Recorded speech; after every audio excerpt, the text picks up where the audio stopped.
Good morning. It's 9:30 Eastern Standard Time on March 24th. This will be the final installment of our Farm Bill webcast. I thank everybody for participating in both the webcast and the meetings that we held throughout the state of Tennessee. We had some fabulous attendance numbers and some very good questions that were asked both for these meetings and through email. So I appreciate everybody's participation in that. One thing I do want to talk about today, or what I'm going to talk about today, is Ark County specifically. One thing that we did end up getting some new numbers at the end of February, where we got some county yield data, and just to give you an idea for the state of Tennessee, you can see the county in column C. So if you're interested in what your county is, you can look at what their estimated NAST yield is. And one thing that is important to note is that 2014 yield is substantially higher than where the 5-year Olympic average is. And that's what that's going to do, is that's going to reduce the total potential ARC payments in a lot of counties, or make them zero in many circumstances. But you can see as we end up scrolling through where some of these yields are, we have some very, very strong yields. 185 in Coffee County, 192. These are county average yields. So they're substantially higher than where they have been in the past. You can see the 2014 column is highlighted in yellow, the 5-year Olympic average, and we'll step through that calculation is highlighted in blue. But basically, due to some of the higher yields in 2014 in many counties in Tennessee, we're going to have substantially lower or no ARC County payments in some of these counties, as the increase in yield is more than offsetting the drop in price in a lot of these counties. This is the corn one. There's also soybean and wheat. This is actually from Farm Doc Daily, the University of Illinois. They have the latest NAST number, so I encourage people to go and look at their specific numbers for the county, and just keep in the back of their mind that as these county yields, if you're in Ark County, because it's a county-based program, as they get higher or relatively higher than where the 5-year Olympic average is, it's very unlikely that we might trigger an Ark County payment for the 2014 year. I don't necessarily think that's going to change a lot of people's decision when they're choosing between Ark County and PLC, because the reference prices for PLC were also adjusted. So for 2014, it's all but certain that we're not going to get payments for soybeans and wheat, and corn is right on the threshold. So unfortunately in Tennessee, it looks like we're not potentially going to get payments, or there's going to be a few counties that'll get payments, but the vast majority of them are probably not going to end up triggering payments if the information stays where it is right now. So again, you can go and look at your individual county information to see where your county yields are relative to the 5-year Olympic average, and then what your potential ARC payments are under different price scenarios. You can see that, for example, in Robertson County, where you had a lower yield relative to what your 5-year Olympic average, essentially what we're looking at in Robertson County is maximum payments of $58 per acre. But there's plenty of counties that have zero, and there's a whole bunch that still need to fill in some yield information. All right, with that, I'm going to briefly step through. Again, we're closing in on the deadline for making these program decisions. So just a quick review of what we have to end up doing. We extended the payment yield update and the reallocation of base acres.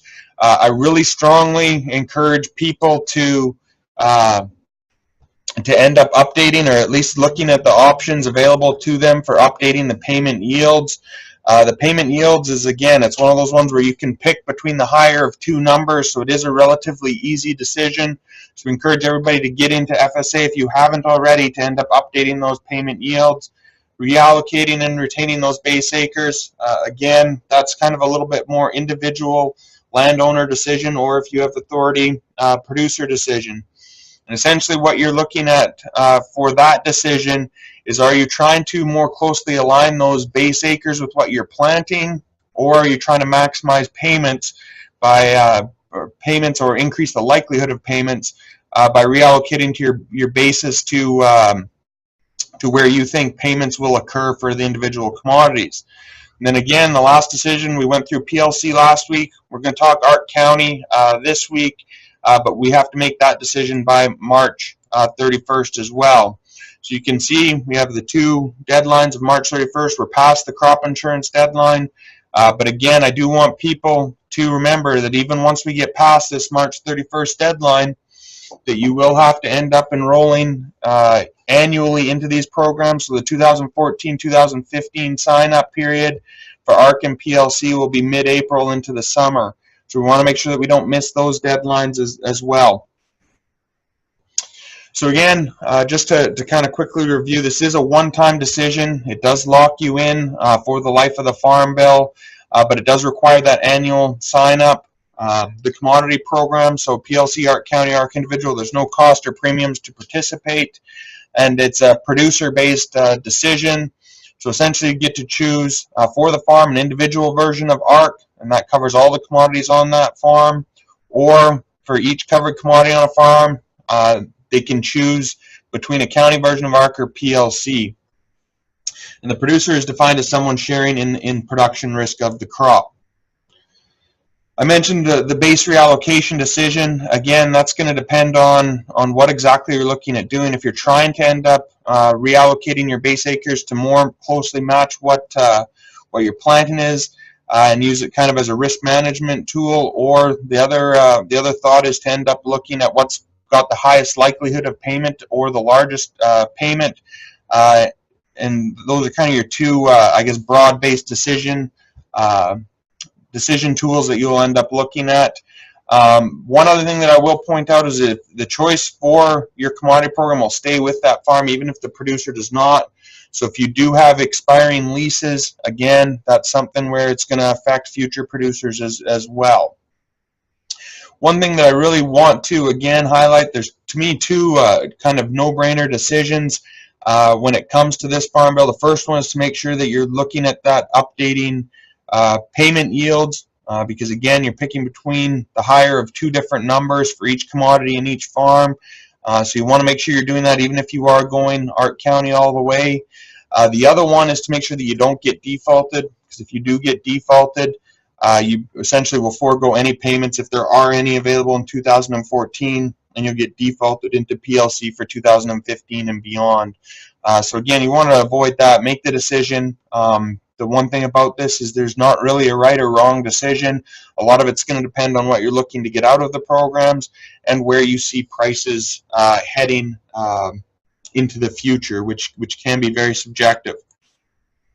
So when we look at the ARC program in general, it's basically a revenue-based program. So unlike PLC, where PLC is only price triggered, this does take into account those yield information too, in addition to price.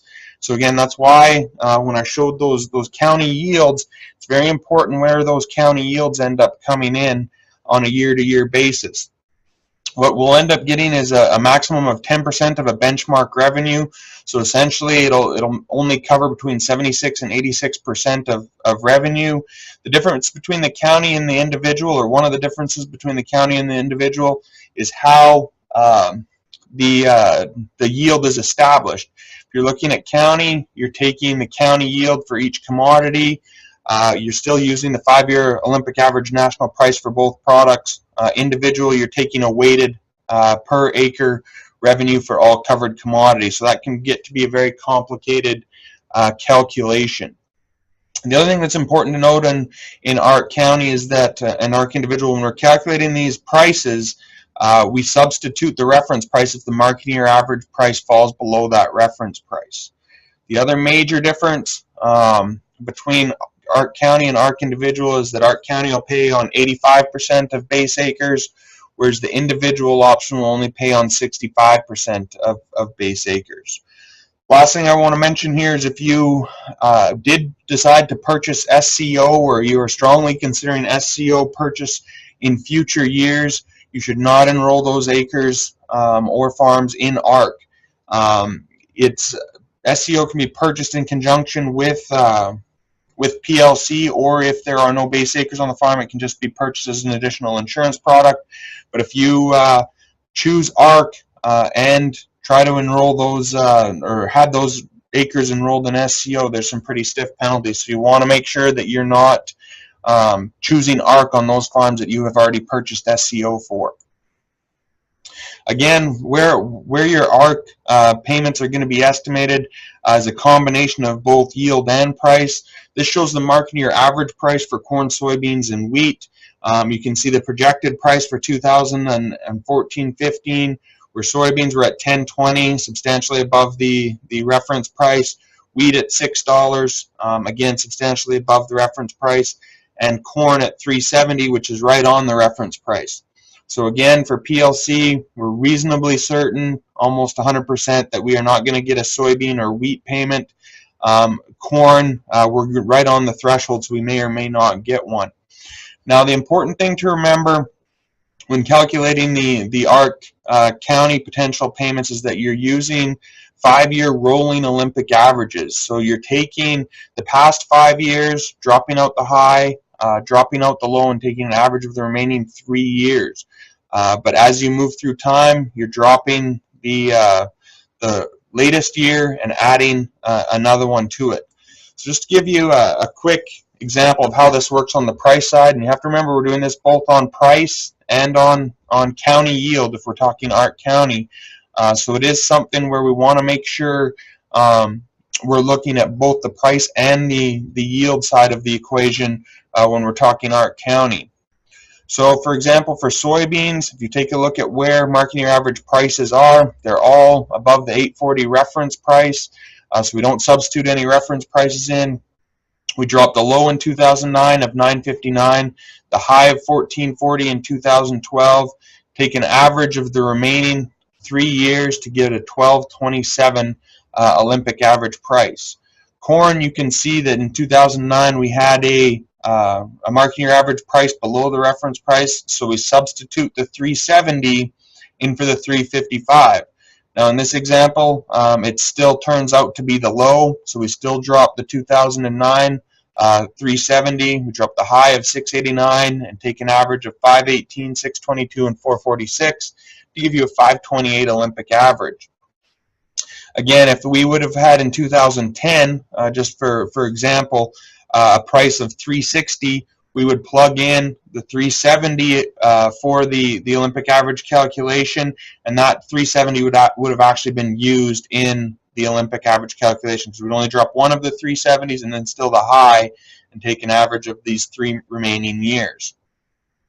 The one thing that is also important to note is that given for these 3 commodities, soybeans, corn, and wheat, we're dropping the 2009 year market year average price for the Olympic average calculation. Due to that, it's very likely that we're going to have the same Olympic average price for 2015 as we are going for 2014. Because given where prices are right now, it's looking like 2014 prices for these 3 commodities are going to be below the 2010, 2011, 2012, and 2013 prices. So instead of dropping 2009 for the 2014 year, for 2015, what we'd end up doing is likely dropping the 2014 year, and we'd still end up dropping 2012 as the high and still take an average of the remaining prices. So if we're looking at ARC County, this is just a quick example. We assume an Olympic average county corn yield for 2009-2013 is 156 bushels per acre. Again, it is calculated the same way as we just did the price example, where we're dropping the high and the low and taking an average of the remaining 3.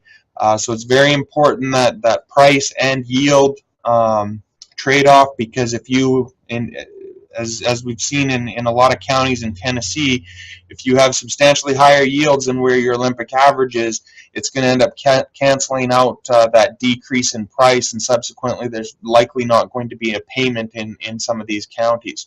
So it's very important where your county Olympic or your county yield is relative to the Olympic average. In this example, we're assuming that 528 per bushel Olympic average national price. So if you take a benchmark revenue at 156 bushels an acre times 528, gives you $824 per acre. The revenue guarantee is 86% of that, or $708 per acre. The payment rate is not going to exceed 10% of the revenue guarantee, or $82.40 an acre. If after we've got the final county yield estimates, if the yield is 170 bushels per acre, but the marketing year average price is $4, then that gives us a revenue of $680. Since actual county revenue is less than the revenue guarantee, what we do to get the payment rate is take the 708, or the revenue guarantee, less 680, what your actual revenue was, or $28 per acre. You'd multiply that by 85% of base acres, so you'd get $23.80 per base acre. Again, the other thing that is important to point out on the Ark County program is it does not matter what happens on your farm. PLC, you obviously have your individual payment yields or CC yields, so that's going to end up impacting it. But on the Ark County program, it only matters what happens with national marketing year average price and individual county yields. So it's very important to distinguish between the two. Again, what we're looking at is the primary difference between the PLC and the ARC programs. PLC is price only. That CC yield that is established or updated is going to remain in effect for the life of the Farm Bill. So again, that's not going to end up changing. Whereas Ark County, you're going to have both yield and price changing, and it's going to be rolling through a 5-year Olympic average. So again, you're going to be dropping one year and adding another each year. But the main difference is that we're looking at a revenue-based calculation for both the ARC programs, whereas PLC is just price. ARC individual gets substantially more complicated depending on how many farms and how many commodities you're enrolling in that program. We talked about it a little bit earlier in one of the other webcasts, but again, it's something where there's going to be some very specific circumstances in Tennessee where this ARC individual program might make sense. But overall, I'm not sure we'll see a whole bunch of interest in the ARC individual program. Again, just to kind of put the ARC individual program to the side and take a look at a straight comparison between PLC and ARC County, you can see how the different guarantees established, what the benchmark yield is. Again, that FSA program yield, that's the one we're looking at updating. If you haven't already done so, I think that's very important. For the ARC County program, you're looking at that 5-year Olympic average county yield on a rolling basis. The reference price is set for each commodity and remains in effect for the life of the Farm Bill, whereas ARC County uses a 5-year Olympic average of the maximum of the market year average price and the reference price. The guarantee for PLC is the reference price, whereas ARC County is 86% of that benchmark price and yield. The actual yield is a county yield for ARC County. There is no actual yield. That is whatever that CC yield is set at for PLC. Where you get your actual revenue, again, is what your actual county yield is times that marketing year average price. Both of these are paid on 85% of base acres. There's still that payment maximum of $125,000 for both products, but again, there's that 10% of benchmark revenue limit on ARC County as well. So again, if you want to end up looking at some of the products that the USDA FSA office has, they do have the decision aids that are out there. Both the University of Illinois and Texas A&M decision aids are a great place to end up looking at some estimates, or you can look at individual point estimates by taking a look at what your county average is. With that, I think we'll end there for today. Again, this is the last meeting that we're going to end up doing. I appreciate all those that have participated in it. And if there are any questions, please feel free to email us. at the address on the Farm Bill webpage, and we'll be sure to try to get back to you as quickly as possible. Thank you and have a great day.